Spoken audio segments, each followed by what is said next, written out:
services at Wabash Valley Bible Baptist Church. Whether you're joining us on Facebook or YouTube, we appreciate you tuning in. This message will also be available later on our website. So if you'd like to check that out, go for it. This morning's kind of a special morning for us because we get to make an announcement we've all been looking forward to, I think. See, Governor Eric Holcomb came out Friday to the public and lifted some of the restrictions in regards to the COVID-19 pandemic. Some of those restrictions he lifted were in regards to worship services and church gatherings.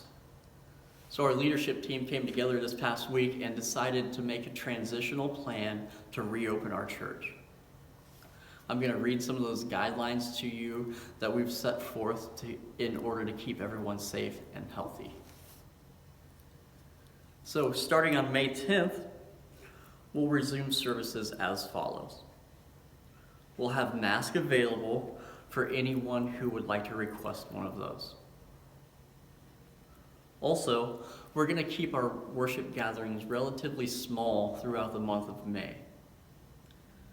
So we're going to do 3 services. We respectively ask that you attend the service corresponding to the first letter of your last name. The first service is going to be at 9 a.m. If your last name starts with letters A through I, we ask that you attend that service. The second service is going to be at 10 a.m. And that is going to be for those of you who have the last name starting with letter J through the letter R. And the third and final service is going to be at 11 a.m. That service is going to be for those of you who have the last name starting with S through Z. Some details about these services. They'll be 40 minutes long. And this will provide for a 20-minute transition between services in order to get everyone out of service and the next group in the service. And we'll also be cleaning and sanitizing virtually all the services in the church during that time. In regards to children's ministry, we would like for you to keep your children with you during these services. And our children's team ministers will be available at the beginning of services to hand out an activity packet and a packet of crayons to keep your kiddos entertained during the service. And if you'd like, you can get the full and detailed version of our transitional assembly plan upon request by contacting the church office at 765-762-0604, or you can shout us out via email at wabashvalleybbc@yahoo.com. Also, keep a close eye on our Facebook page and our e-newsletter for further updates and upcoming events. This will be pretty much how we convey our announcements for the time being. So if you're not signed up for the email, we encourage you to do so. And if you haven't liked our Facebook page yet, please go ahead over to Wabash Valley BBC Facebook page and hit the like button. Thank you. We appreciate you joining us. God bless.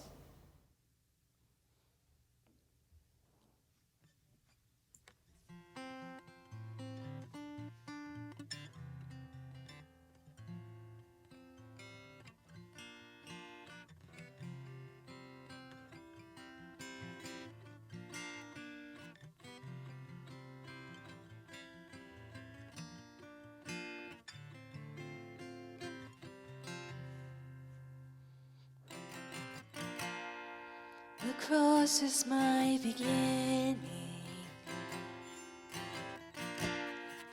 the line drawn in the sand,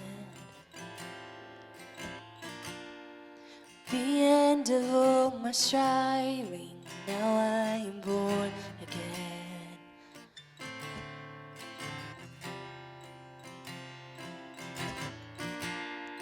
There Jesus was forsaken,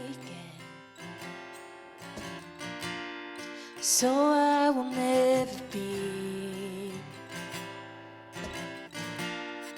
His grace is my salvation, the gift of God, the work of Calvary.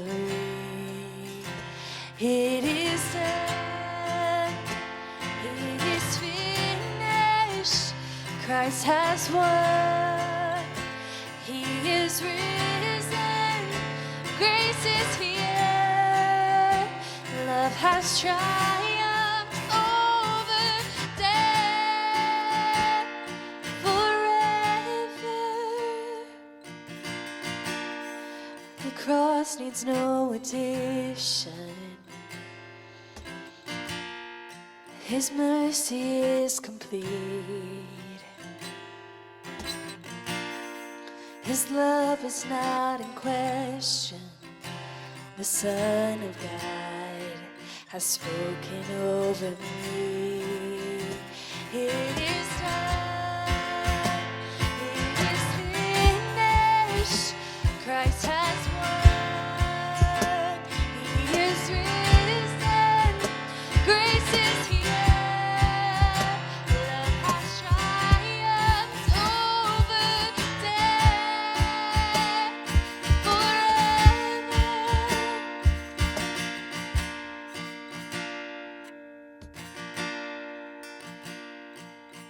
Strongholds bowing to the Savior, resurrection power over every circumstance. His word stands final and forever. It will not be shaken. He alone has won it all. Strongholds bowing to the Savior, resurrection power over every circumstance. His word stands final and forever.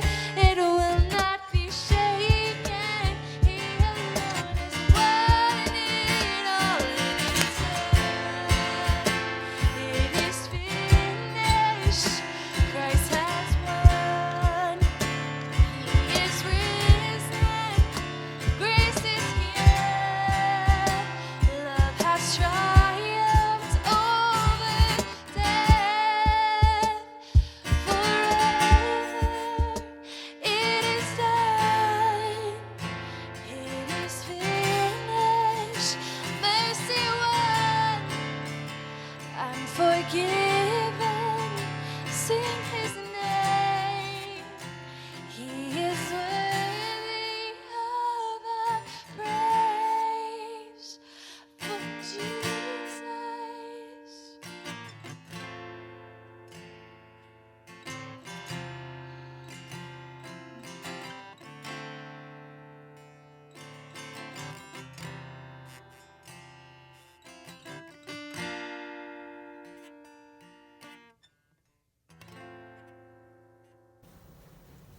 Hey, good Sunday morning to you. Welcome. We're all still waiting, I think, today, and maybe we're starting to get a little bit of a glimpse of a change that's coming, but otherwise we're still waiting, and waiting is one of the most difficult things in life. In fact, right now, I'm waiting for a haircut.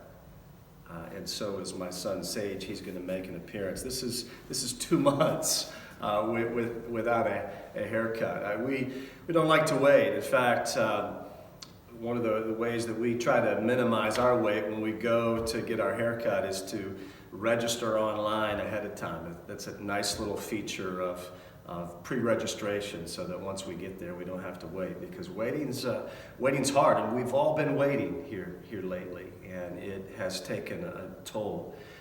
It's brought to mind a verse from the Old Testament, from Isaiah chapter 40, verse 31.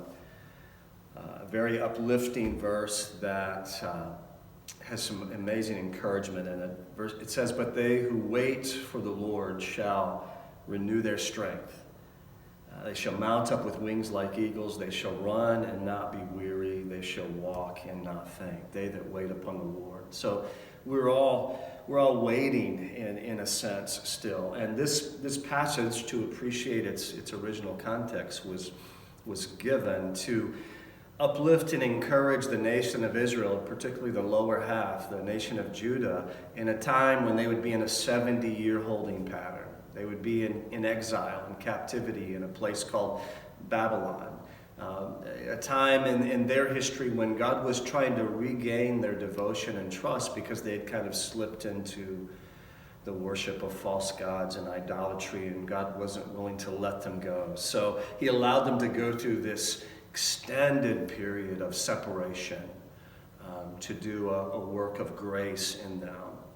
And the first 39 chapters of Isaiah are pretty tough and dark and describe a really difficult period for them. But then there's a pivot, and it switches in chapter 40, and chapter 40 on becomes very much about comforting and encouraging God's people. In fact, if you notice in verse 1 of chapter 40, it says, "Comfort, comfort my people, says your God."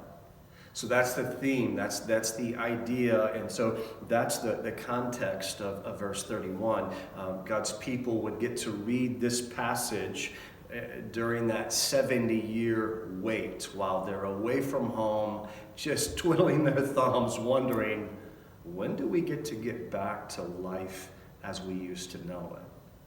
And so that, I think, maybe suggests a little bit of the relevance of this passage for us, because in a sense right now we are also waiting. We're in a holding pattern in some weird way. It's like we've been under house arrest. We've been prisoners in our own homes for a while, shackled by circumstances that we never saw coming.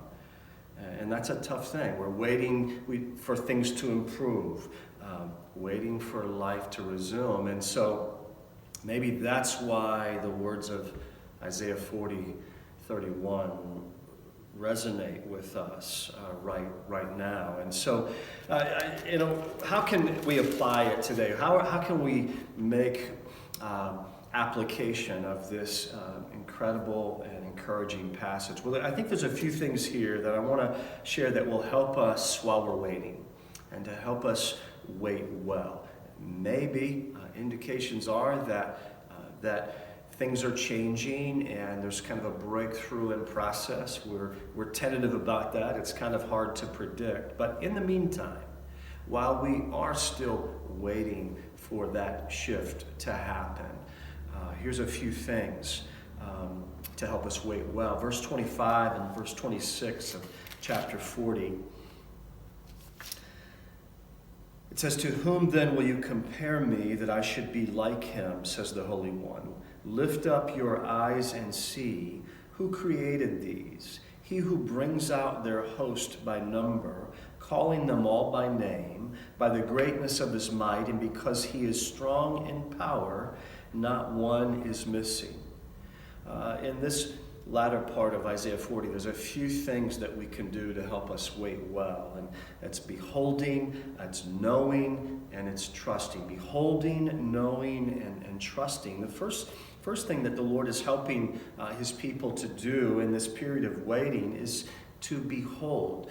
Waiting well means to behold, and specifically what he's directing their attention to behold is the stars. He describes them as a host that he brings out by number, calling them all by name. And so he directs these people that are in this holding pattern, waiting for life to resume. He directs them to behold. In other words, to look up and behold what he has created, to remind them of his power. No matter how difficult the circumstances here recently, the stars have continued to shine, and the birds have continued to sing. And maybe what God is directing his people to in this period of waiting is, hey, behold what I have created so that you can be reminded of who I am and what I'm like. And so, in a sense, as we behold God's creation in those times that we're waiting, it can help us. It can help calm us and restore a sense of confidence in our hearts that God still is. I've been blessed here these last few weeks to see some bluebirds that have been nesting out in our backyard. From my study, I can see the hole in the tree where they've nested, and I assume there's a little nest of babies in there that they've been cared for. But these bluebirds diligently trying to run off any predators that would come their way. But what an amazing thing it has been to watch that bright blue contrast with the background, and just to appreciate a small example of God's creation. That's part of what Isaiah is doing here. He's directing these people in a holding pattern to look up at the stars that were continuing to shine, just for perspective's sake.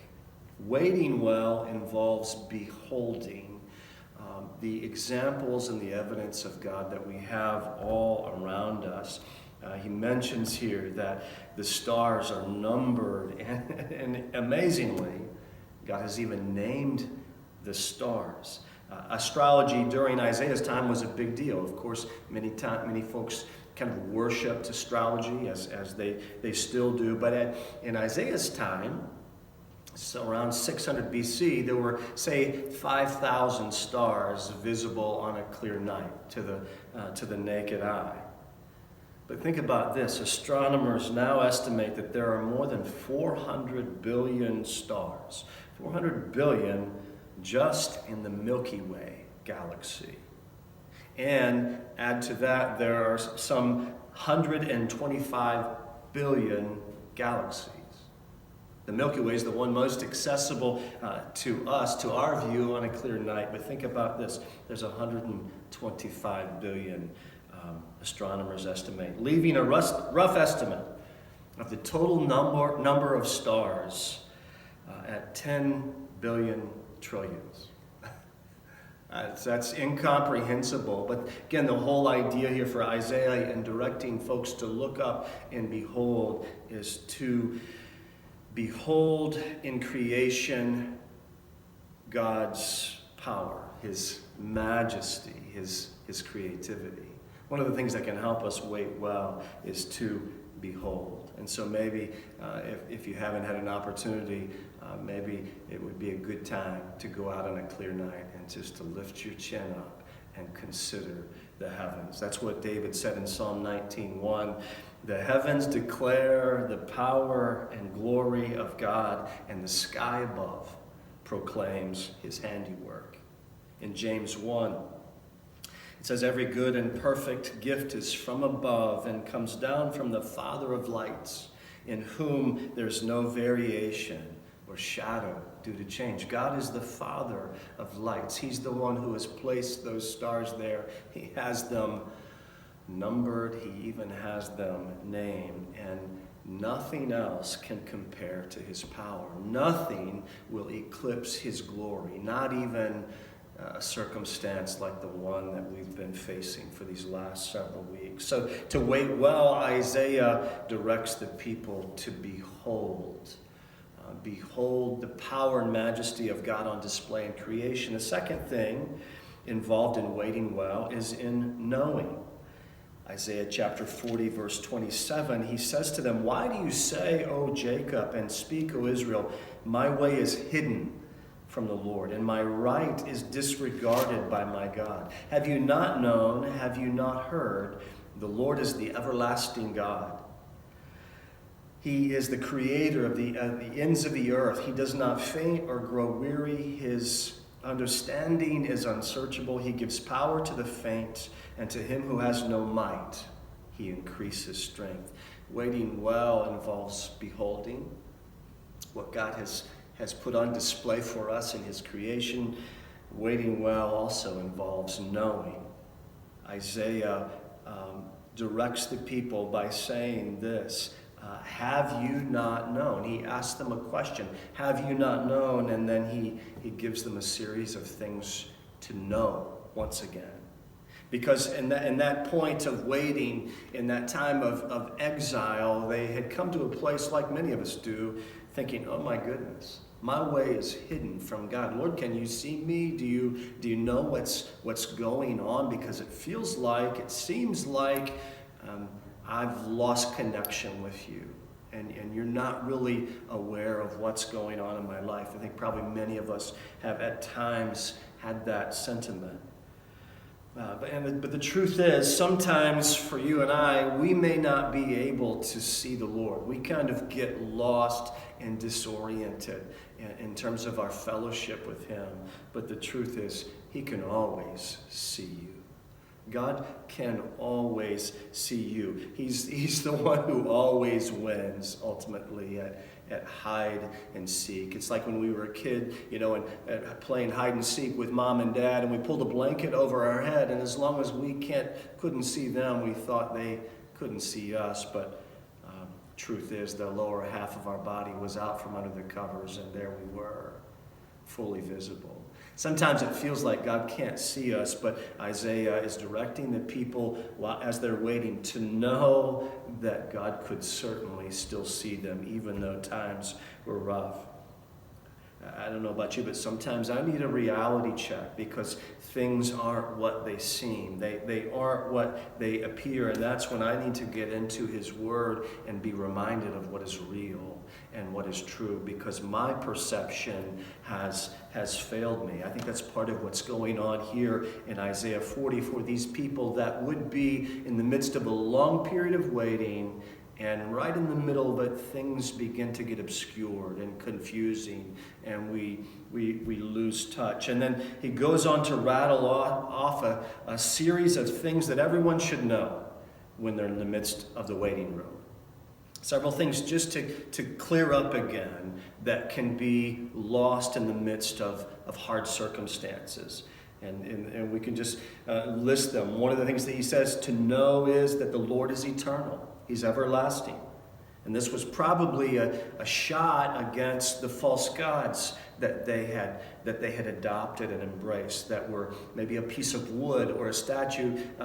One thing to know is that God is not temporary. He's not going to go away with time. He is everlasting and eternal. He goes on to say, number 2, He's the creator. He doesn't get tired. His understanding and wisdom are beyond comprehension. He gives power to the faint. That's something else to know about our God. And then he ends with one more thing to know, that God increases the strength of those who are tapped out. And I think many of us probably can understand that sense of, wow, I'm just diminished by this whole thing. I feel very weary. And one thing to know about God is that He restores and increases the strength of those who are weary and tired. And again, that was probably in contrast to the false gods that surrounded the people of Isaiah's day that didn't increase the strength of people. In fact, those false gods had to be carried by people, only making them more tired than they already were. And so, to wait well involves beholding the examples of God's power and majesty and glory that are available still to us today in creation, but it also involves knowing some things. I would encourage you to review this list of things that Isaiah says, folks, you need to know this about God, that He's eternal and that He helps those who are weary and diminished, and He increases strength. And then one more thing involved in waiting well from verse 30 of Isaiah 40. Even the youths shall faint and be weary, and young men shall fall exhausted. But they who wait for the Lord, or those who wait on the Lord, shall renew their strength. They shall run and not be weary. They shall mount up with wings as eagles, it says. They shall run and not be weary. They shall walk and not faint. You can tell probably from this, I'm a bit weary, a bit tired. It's been one of those weeks, and so I can't even read clearly. But it's true. Even the young go through times in life when it just takes a toll, and it takes courage away, and it reduces us and diminishes us to, wow, this is hard. This is a tough thing that we're going through. Third thing that is involved in waiting well is trusting. Waiting well involves beholding It involves knowing some things, being clear on some things about God that maybe get lost in the midst of complicated circumstances. And then lastly, waiting well involves trusting. I looked up the word wait here as it shows up in verse 30, and it translates also as trust. Those that wait upon the Lord are those that trust in the Lord. In fact, you might have a translation that reads, those that trust in the Lord. Waiting involves trusting, doesn't it?